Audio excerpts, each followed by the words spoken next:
वंदे मातरम। कल्पना साइनी जी।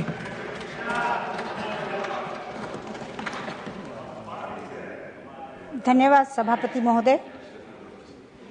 सभापति महोदय, मैं आज इस महत्वपूर्ण विधेयक मणिपुर माल और सेवा कर विधेयक 2025 पर विचार और पारित करने के प्रस्ताव का समर्थन करती हूँ। सबसे पहले मैं हमारे माननीय प्रधानमंत्री जी तथा वित्त मंत्री आदरणीय निर्मला सीतारमण जी को धन्यवाद देती हूँ, जिन्होंने समय की आवश्यकता को ध्यान में रखते हुए यह संशोधन सदन के समक्ष प्रस्तुत किया। मैं ये विशेष रूप से कहना चाहूंगी कि पारदर्शिता, सरलता और विश्वसनीयता, इन तीनों मूल्यों के बिना कोई भी कर व्यवस्था मजबूत नहीं बन सकती। यह विधेयक इन सभी बिंदुओं पर खरा उतरता है। माननीय सभापति महोदय, मणिपुर ने पिछले कई वर्षों में सामाजिक आर्थिक चुनौतियां देखी हैं। ऐसे समय में एक स्थिर, सरल और भरोसेमंद कर व्यवस्था वहां के व्यापारियों, महिलाओं, उद्यमियों, स्टार्टअप्स और छोटे उद्योगों के लिए बहुत आवश्यक है। इसको ध्यान में रखकर हमारे आदरणीय प्रधानमंत्री नरेंद्र मोदी जी ने ये व्यवस्था दी है। माननीय सभापति महोदय, जीएसटी एक राष्ट्र एक कर की अवधारणा पर आधारित है, जिसका लक्ष्य है कर प्रणाली का सरलीकरण, कर चोरी पर नियंत्रण, व्यापार में सुविधा तथा राजस्व संग्रह में मजबूती। ऐसे में यह संशोधन स्थानीय उद्यमियों, छोटे व्यापारियों और उद्योग जगत को राहत प्रदान करेगा। साथ ही डिजिटल अनुपालन और कर भुगतान प्रक्रिया और अधिक सरल होगी। इस विधेयक के माध्यम से अनेकों सुधार होंगे।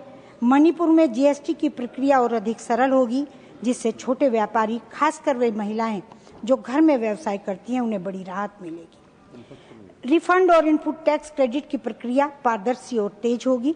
इससे व्यापार में नकदी प्रवाह सुधरेगा और स्थानीय अर्थव्यवस्था को गति मिलेगी। डिजिटल अनुपालन को आसान बनाकर सरकार ने यह सुनिश्चित किया है कि दूर दराज पहाड़ी क्षेत्रों तक भी सुरक्षित और सरल ऑनलाइन व्यवस्था पहुंच सके। इस संशोधन से मणिपुर को आर्थिक स्थिरता मिलेगी, जो वहां विकास, निवेश और रोजगार सृजन के लिए बेहद महत्वपूर्ण है। आज जब देश महिला शक्ति, नारी उद्यमिता और आर्थिक स्वावलंबन को बढ़ावा देने की दिशा में आगे बढ़ रहा है, तब यह आवश्यक है कि कर व्यवस्था भी जेंडर रेस्पॉन्सिव और व्यापार अनुकूल बने। यह विधेयक उसी सोच को आगे ले जाता है।